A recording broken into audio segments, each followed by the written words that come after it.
Quero convidar você a abrir em Números, capítulo 21. Nós vamos ler do versículo 4 em diante. Números 21, do 4 em diante.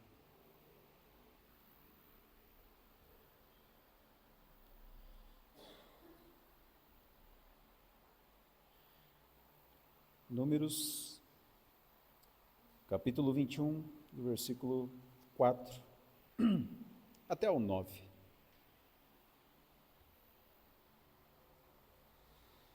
Diz assim a palavra de Deus: Partiram eles do monte Or pelo caminho do Mar Vermelho, para contornarem a terra de Edom.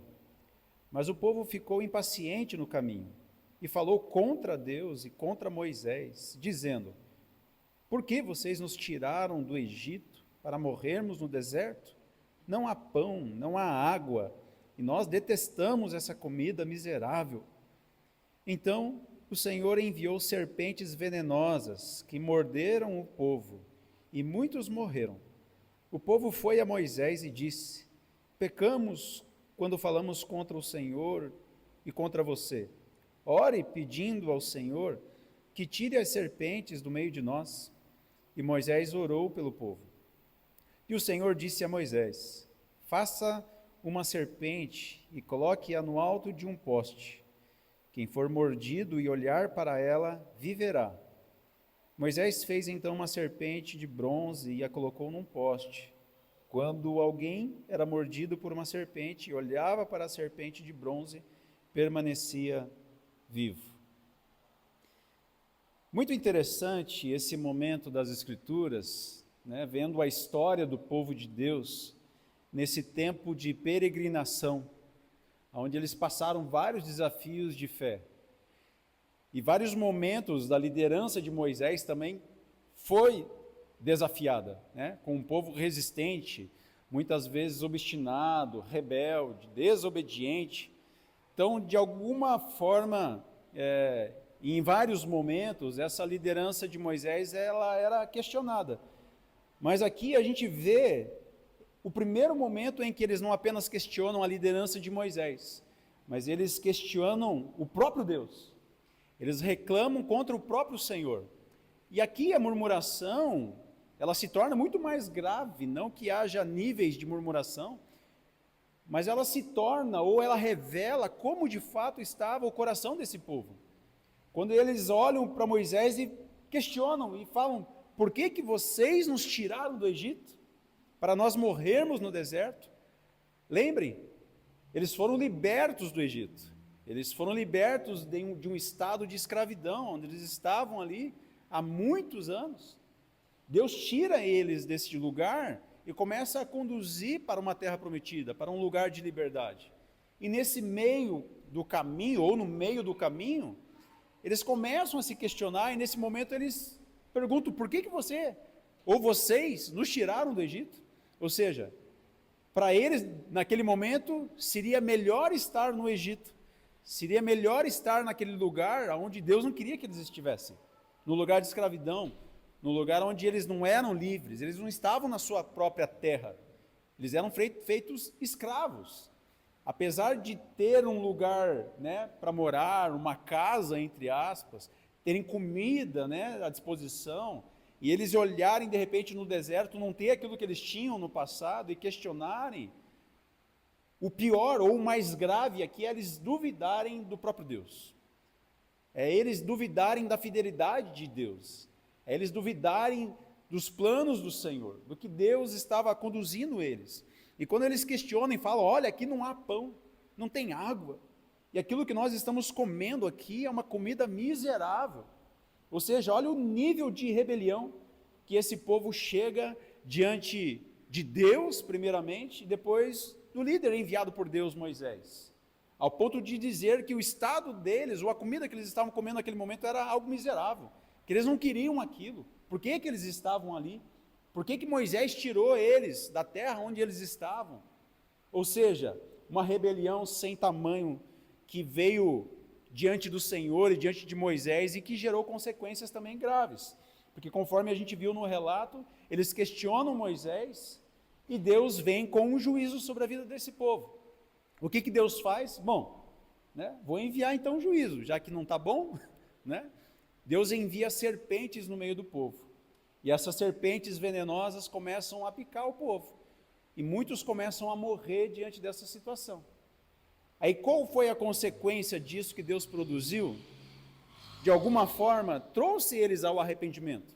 Porque quando eles começaram a perceber isso, e entenderam, ou não, ou alguns entenderam, que Deus estava corrigindo o coração deles, que Deus estava disciplinando eles pela rebeldia, eles voltaram a Moisés e falaram: Moisés, por favor, ore por nós, ore por nós, porque nós sabemos que foi a nossa rebelião, foi a nossa atitude que gerou isso. Então peça para que Deus interrompa isso, e isso acabe. E foi o que Moisés fez, chegou diante do Senhor, e a orientação de Deus, ela foi muito inusitada. Se você parar para pensar, o que Deus manda Moisés fazer? Falou: Moisés, constrói uma serpente de bronze. Ou seja, eles estavam sendo picados por serpentes. E Deus fala: constrói agora uma serpente de bronze, coloca numa vara e levanta ela diante do povo. E todos aqueles que foram picados por essas cobras venenosas, no momento que olharem para essa serpente de bronze, eles serão curados, eles viverão, eles não vão morrer. Essa foi a orientação de Deus para o povo. Aí você para pensar: mas espera, Deus mandando construir uma estátua, Deus mandando construir uma serpente de bronze, e erguer diante do povo e fazer com que eles sejam curados ao olhar a essa serpente de bronze. Mas foi o que Deus fez. De alguma forma, essa cena, essa imagem, era para justamente mexer com o coração daquelas pessoas. E essa história nos diz que no momento que as pessoas olhavam para essa serpente de bronze, eles viviam, eles eram curados. Eles não morriam por causa do veneno da cobra. Aqueles que entenderam, creram naquilo que Deus estava falando e contemplavam essa serpente que foi levantada diante do povo, eram curados. E assim foi acontecendo. Interessante, porque a gente vê essa história e ela revela para nós o que o pecado sempre produz. Qual é o estado final do pecado? Qual é a consequência final do pecado? Ou seja, o que o pecado sempre vai gerar na vida das pessoas? Morte. Esse sempre vai ser o resultado final. E é o que a gente vê aqui no coração desse povo. Muitas vezes, na nossa crise espiritual, ela começa dessa forma, com os mesmos passos talvez. Começa com uma ingratidão no nosso coração, de olhar para um Deus que nos tirou do Egito, da escravidão do pecado, nos libertou dessa condenação eterna, está nos conduzindo a uma terra prometida, à eternidade. Nós estamos nessa jornada de fé, dia após dia, passando por esse deserto, mas de vez em quando bate a ingratidão no nosso coração. E a gente não consegue reconhecer aquilo de mais belo que Deus fez nas nossas vidas, que foi salvar a nossa alma. Porque você passar nessa jornada do deserto até a terra prometida é desafiador. Nós vamos enfrentar muitas dificuldades. Nós vamos enfrentar um momento de escassez. Mas o que falta muitas vezes a gente lembrar é que Deus está nos conduzindo. Ele está nos guiando. Como guiou esse povo, como proveu alimento para esse povo, como não deixou esse povo passar fome, mesmo que diante da desobediência, da insatisfação, Deus estava com eles.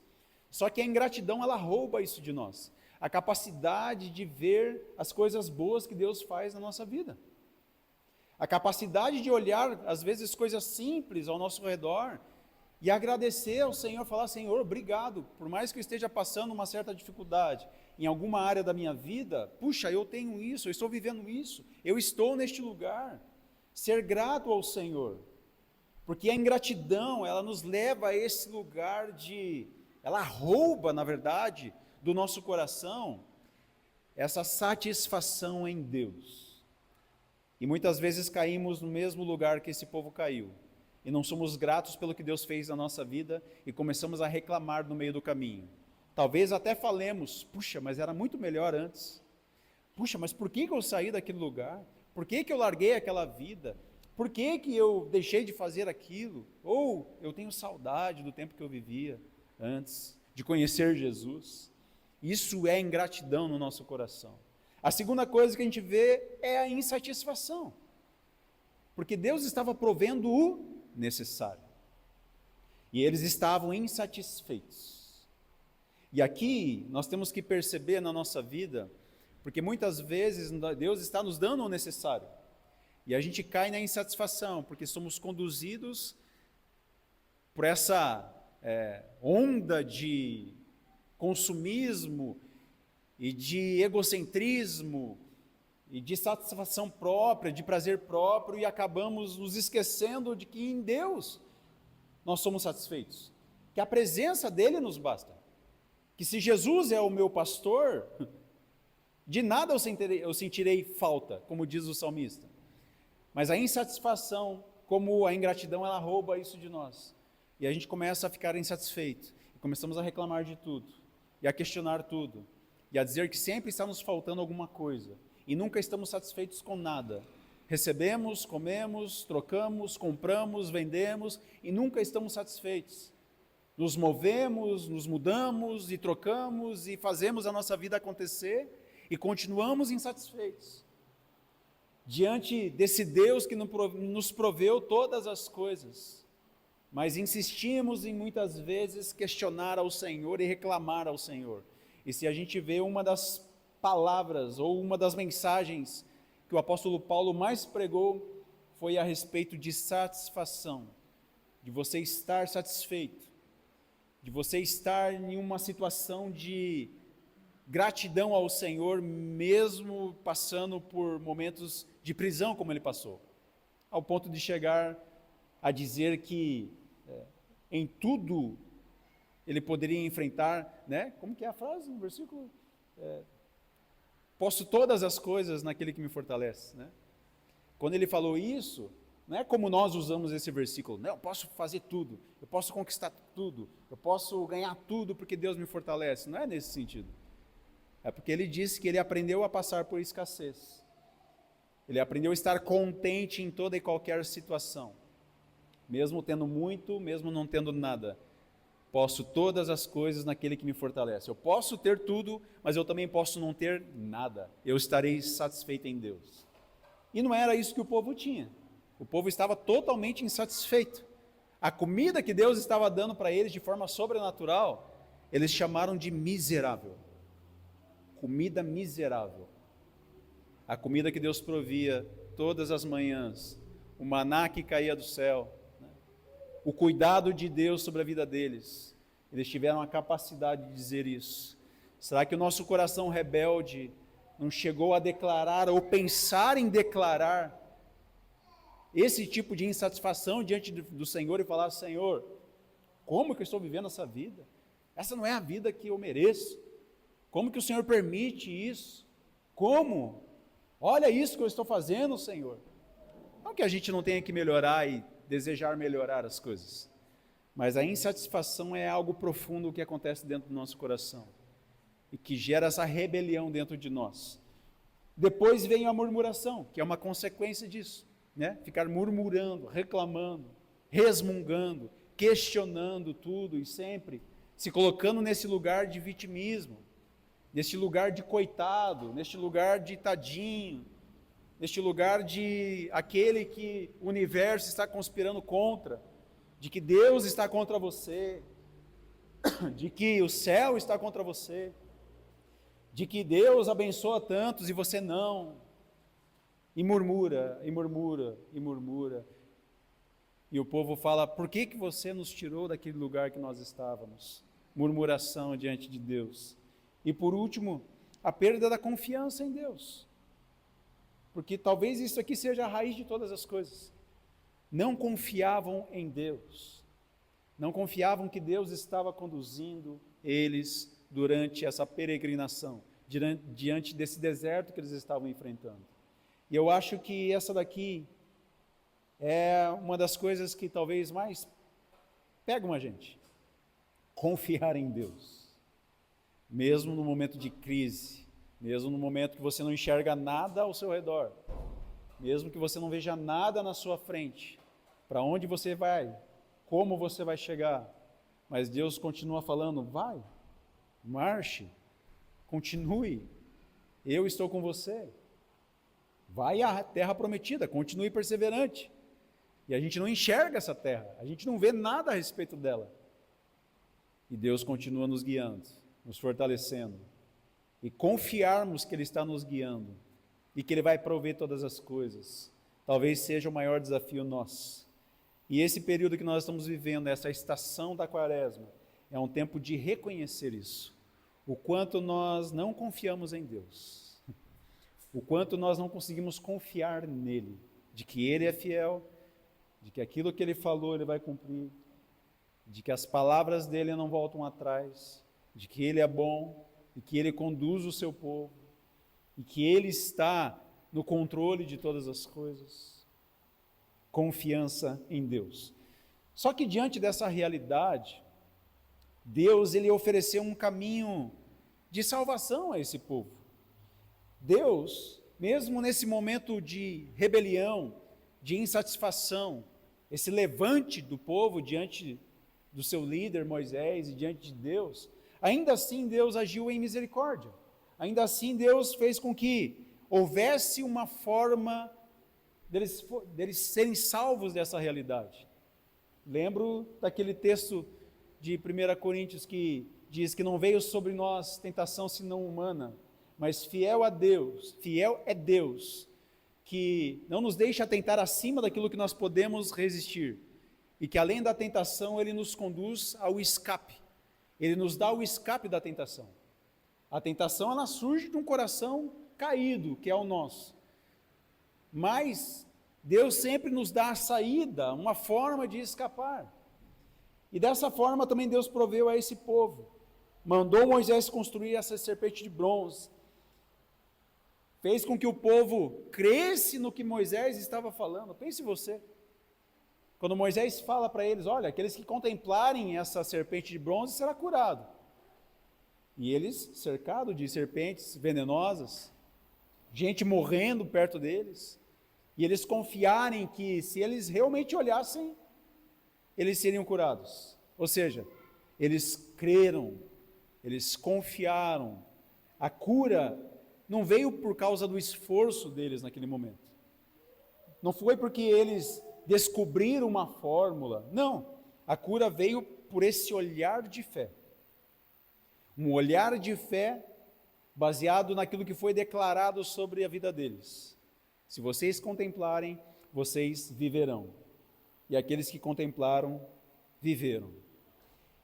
E lá no Novo Testamento, se a gente for agora lá em João, e eu convido você a abrir em João capítulo 3, nós vamos ver Jesus explicando esse momento também de números. João capítulo 3, versículo 14 e 15.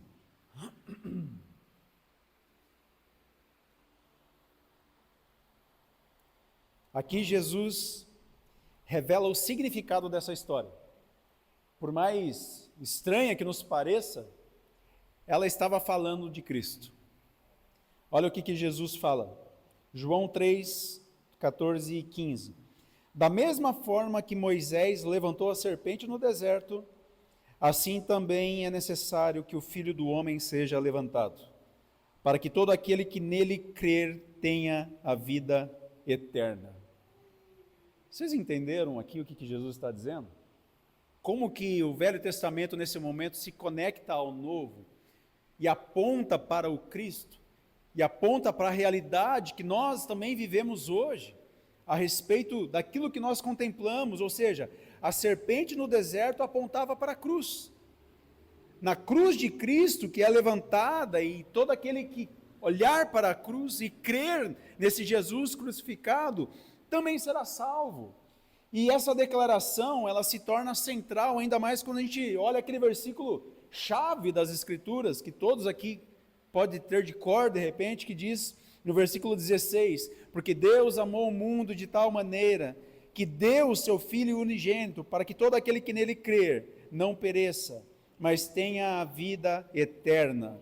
Aqui está o coração da fé cristã, irmãos. Aqueles que contemplam o Jesus que foi levantado, assim como aquela serpente que foi levantada no deserto, para que todos aqueles que contemplem, que creem, que olhem, serão salvos da morte eterna, serão salvos da condenação eterna, dos seus próprios pecados. E aqui nos lembra que a salvação, ela é pela graça, e não é pelo mérito nosso. A salvação não é pelo meu esforço, é pelos méritos de Cristo, aquele que foi levantado, aquele que foi crucificado, aquele que venceu os nossos pecados, porque da mesma forma nós estávamos nessa condição, picados pelas serpentes desse mundo, estávamos infectados pelo veneno do pecado. Da mesma forma nós estávamos mortos em nossos pecados e delitos, e nós precisávamos que essa serpente fosse levantada para nós também. Efésios capítulo 2, versículo 1 em diante, gostaria de ler com você também. Olha o que a Bíblia diz a respeito da nossa condição, antes de Cristo, antes de nós contemplarmos esse Cristo que foi levantado. Qual era a nossa condição? E qual é a condição daqueles que ainda não contemplaram a Cristo? Efésios 2, versículo 1 em diante. Vocês estavam mortos nas suas transgressões e nos seus pecados. Como que você estava? Morto. O veneno já tinha matado você. O veneno já tinha me matado. Essa era a nossa condição. Mortos no que? Nas nossas transgressões e nos nossos pecados, nos quais costumavam viver quando seguiam os padrões desse mundo e o príncipe do poder do ar, e o espírito que agora atua nos filhos da desobediência. Versículo 3. Antes, todos também vivíamos como eles, satisfazendo os desejos da nossa natureza pecaminosa, realizando as vontades e os pensamentos dela. Como os outros, éramos por natureza merecedores da ira de Deus. Todavia Deus, por ser rico em misericórdia, por causa do seu grande amor com que nos amou, deu-nos vida com Cristo, quando ainda estávamos mortos nas transgressões. Pela graça vocês são salvos.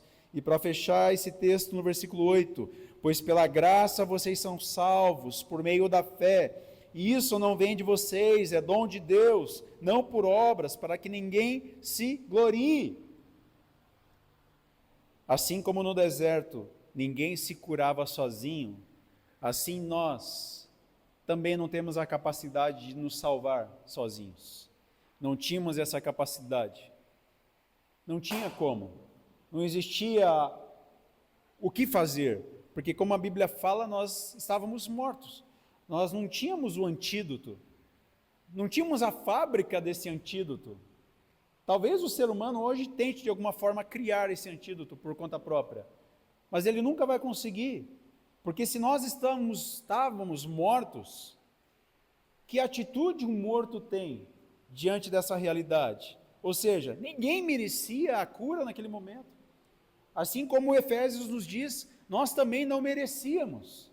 Nós vivíamos exatamente dessa forma, conduzidos pelas paixões e concupiscências do nosso coração.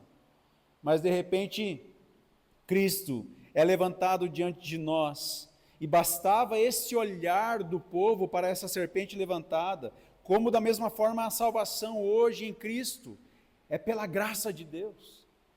É por contemplar a obra de Cristo e crer e ter a fé de que Ele fez isso por nós. E essa fé, Ele mesmo também produz dentro do nosso coração.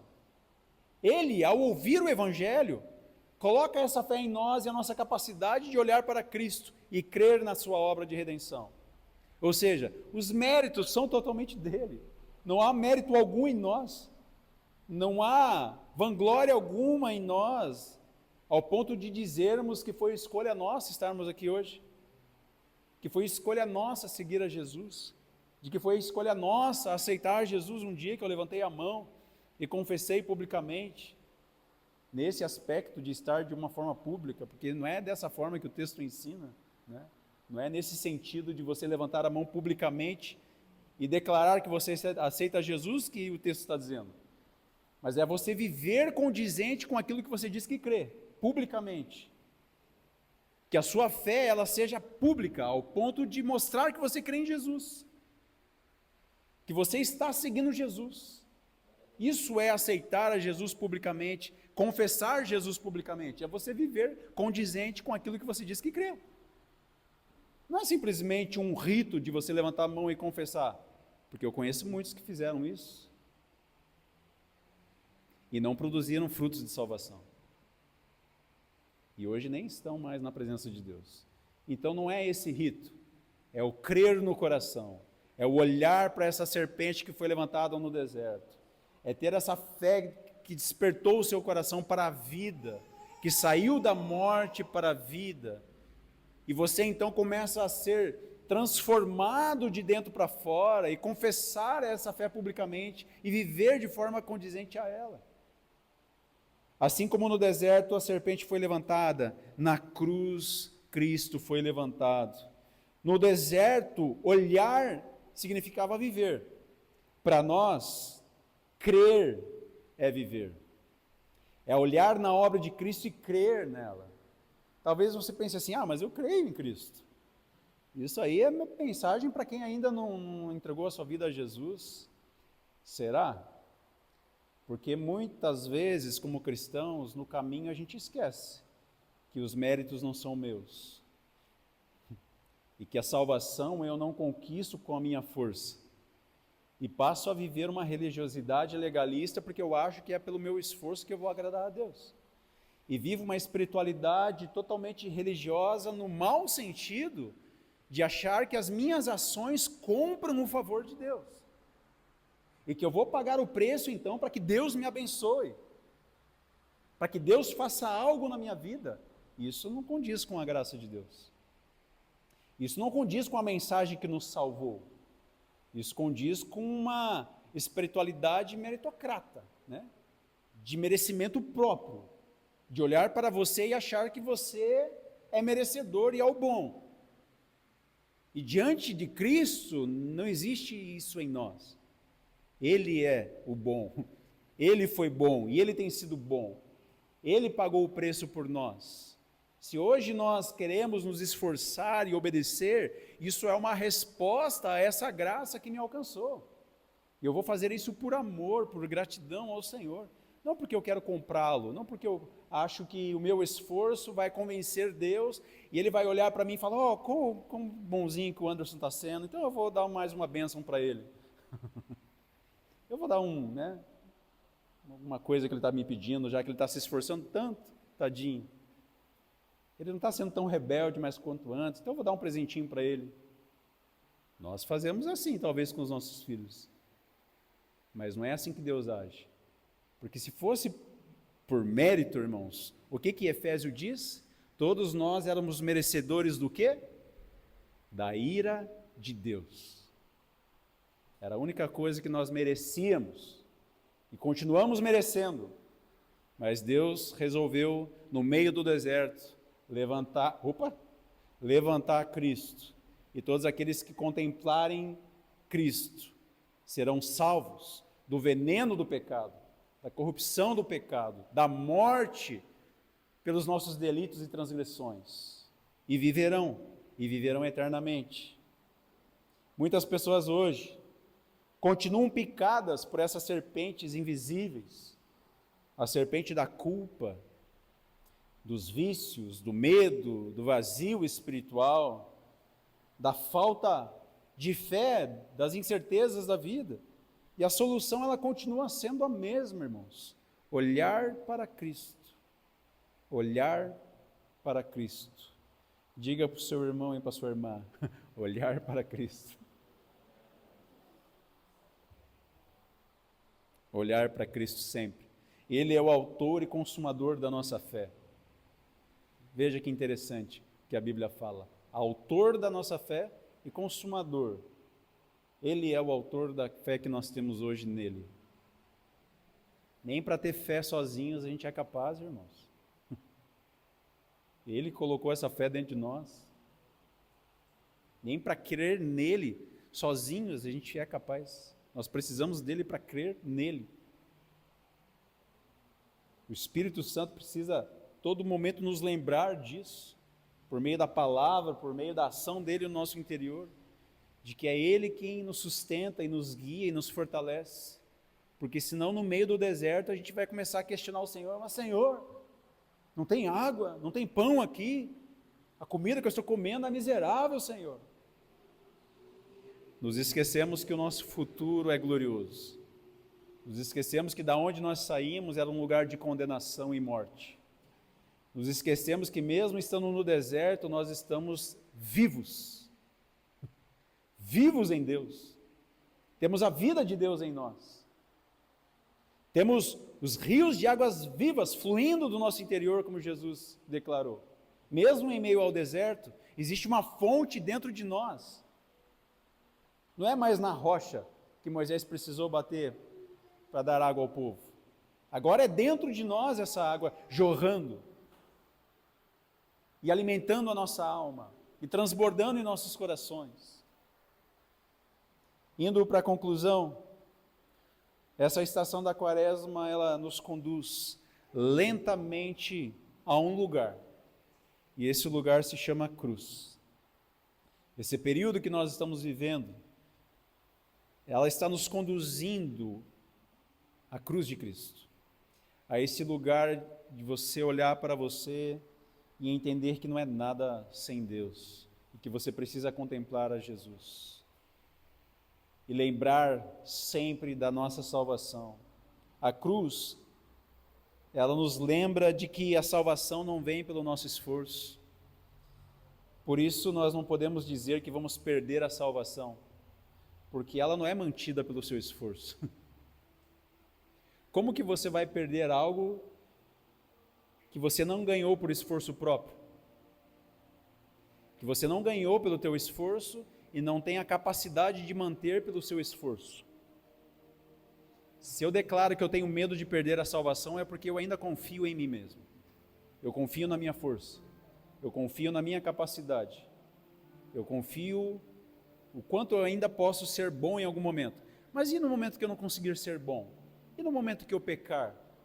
E no momento que o meu coração estiver ingrato, insatisfeito, como nós vimos?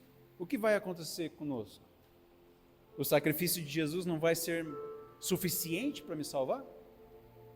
O sacrifício de Jesus não será suficiente, então? Porque depende de momentos bons da minha vida, e no momento que eu não conseguir mais, ele não será suficiente para me levantar, para me sustentar? Ô irmãos, temos que cuidar com aquilo que a gente fala. A salvação foi Cristo quem produziu, Cristo quem sustenta, Cristo que nos mantém firmes nele, porque foi pelos méritos e força dele, não foi nós. E o que ele exige de nós é você olhar, contemplar e crer.